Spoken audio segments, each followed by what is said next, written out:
Hello everybody. On this issue of Crew Bits, we're going to talk about docking on big formations. The previous one we talked about doing it in cross control. This one is going to be docking on big formations without cross control. So we have more than one tool to do this. So in this one we're really going to focus on using front risers coming in and using the outside toggle to stop our energy coming in.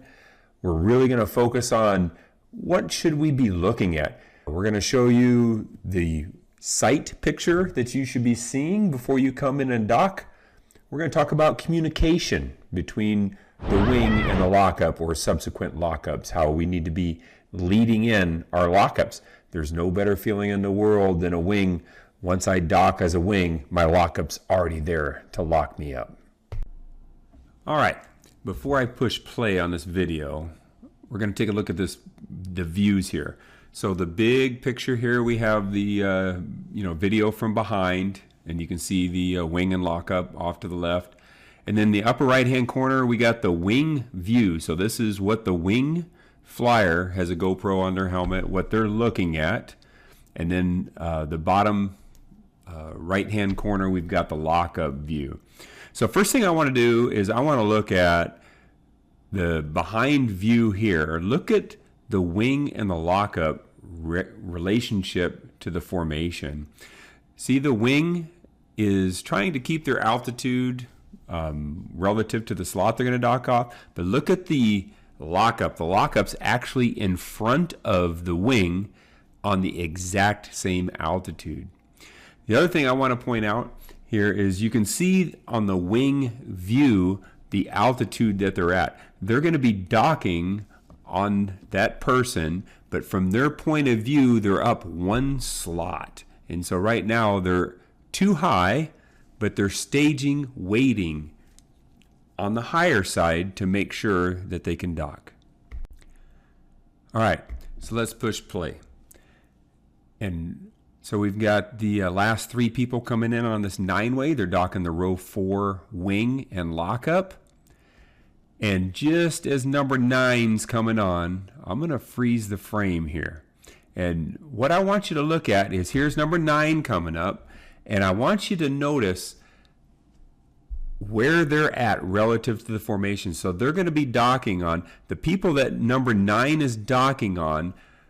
The wing's body is directly in line with the bodies of the people that number 9 is docking on. So we're not behind the formation, we're not in front of the formation, we're directly even with the formation, and you can see that. Another thing, take a look at where the lockup's at. The lockup dropped just a little bit, but the lockup still is in front of the wing. All right, so let's push play. Now you can hear the wing signaling to the lockup, and then I'm going to freeze it here just as we're starting to grab. Now the goal is to always park our canopy 6 inches off the shoulder. Now we can be as high as the slider, and that's exactly what this one is showing here. So you can see we've parked the canopy, we're making that person reach. How much energy can we bring into the formation? None. We've parked that canopy. There's no way we're going to get any energy into that formation. The formation will stay perfectly healthy. Also, take a look at the lockup. Look at the altitude of the lockup. Altitude coming in, shoulder height, 2 to 3 seconds behind the wing. That's our goal. Okay, I'm going to push play again. And both the lockup and the wing are docking at the exact same time on there. So this is the mechanics that we're trying to look at. Okay, before we start playing this video, I want you to take a look at the side distance that the wing and the lockup are from the formation and how much in front we're staying in order not to get behind. Now I'm going to start it playing. There we go. And using a combination of a sachet and front riser taps occasionally to stay down with it. Then when we get ready to make the approach, we've now come back just a little bit because we're now closer, but we're still to the side.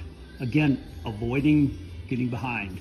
Now in this case, I almost shut it down a little too soon, which caused the canopy not to be tilted as much to the outside as I would prefer.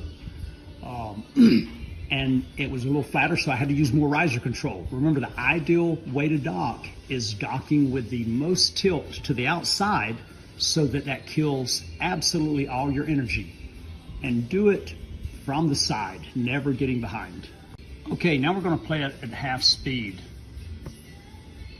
so we can see a little bit more and go into it. Remember, we said don't get behind and don't get low.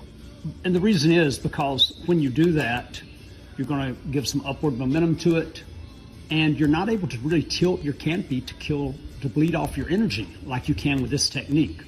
So watch, again, each view as the canopy comes into play, getting ready to dock.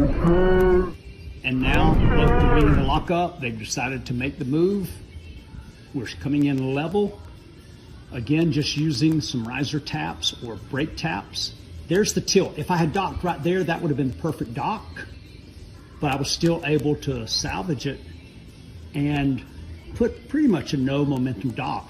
But ideally, I would have waited just a half second longer before bleeding that energy off. By this method, never getting behind and coming in from the side, we can have so many people coming in and docking at once. That's what makes this the preferred way, really, I think the only way to go above 100 way.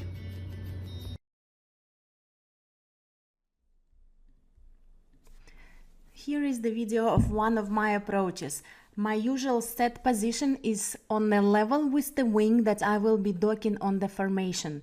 Here I'm sitting in cross control, waiting for number 9 to build, and when it's time to go, I said okay, and wanted to go on front risers, but ended up using just a toggle, came slightly high, needed to adjust quickly, and then was very happy to see that lockup was right there to lock me up. Okay, now let's watch this video in a slow motion. Again, my set position is about the level of the wing on the formation that I have to give my dock to. I sit in cross control and I watch constantly how sinky the formation is compared to me. So this formation was a bit sinky, so I tried more or less cross control to manage it. When it was time to go, I said okay to my lockup. I looked back at the formation, I thought, oh, now I'm slightly too high. I thought I will go on front risers, but as soon as I grabbed them, I realized that no, it will put me too low, so I ended up using just one toggle, classical approach. I came to the formation that was slightly high, so instead of cross control, I thought I will do front riser slap, and it put me perfect in a perfect position, right into that hand that the wing was waiting for me.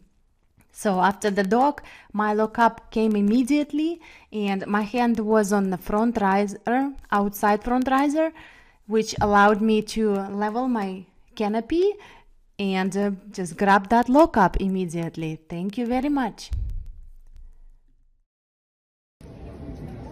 Okay, so as I'm waiting off to the side, I'm trying to kind of judge the float, the speed of the formation, even though I know it's going to change when number 9 docks. Trying to stay close, high, off to the side. Once I see number 9 coming on, I give a quick signal to the lockup, pause a little bit, and then start moving in. And I want to tilt that canopy up to bleed that speed off. You see the high dock there, but it's not a problem if the canopy's tilted outward. And then the lockup's there immediately, so nice and smooth. Okay, one thing that I do want to mention as well, whenever we're out to the side of the formation, the further away we are, the more up front we have to be, the more in front of it. The closer we get to it, the more from the direct side we are. So again, if you're waiting in echelon on your way to the side, you have to be way in front of this thing so that by the time you get to it, you'll meet it. Okay, now we're going to watch it at half speed so I can give a little more detail of what I was doing. Again, as this thing's building, it changes a little bit. Now, once they get to a certain size, they don't change that much, but a 9-way is still pretty dynamic. So I'm kind of trying to time off of number 9, and I'm out there using some tools. There you saw a quick brake tap. At some point, I'm going to move in and use some cross control. Once number 9's on, then I start getting a little closer to the formation. There's some cross control that I'm using. Again, just to pause, just to slow down, not to dock with necessarily. Now, once number 9's on, I've signaled to the wing, we start our move in. I come in still high, tilt the canopy outward, so if something goes wrong, it goes away, not in. And then I've got the hand back up on the front riser just in case. Lockup's there immediately. I take the grip.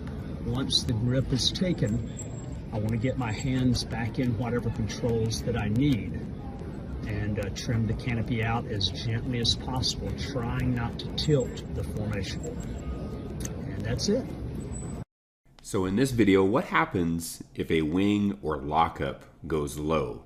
So here we got a great example. Watch the wing and lockup are in their normal slots, and then the wing starts to move in and they go low. But look at how the lockup stayed a little bit on the high side, but they never got drugged down low by that wing, and it comes down. If we can, we fix it. So that's a great example of if a wing or the lockup that I'm following goes low, I don't go low. I park at my proper altitude and then fix it.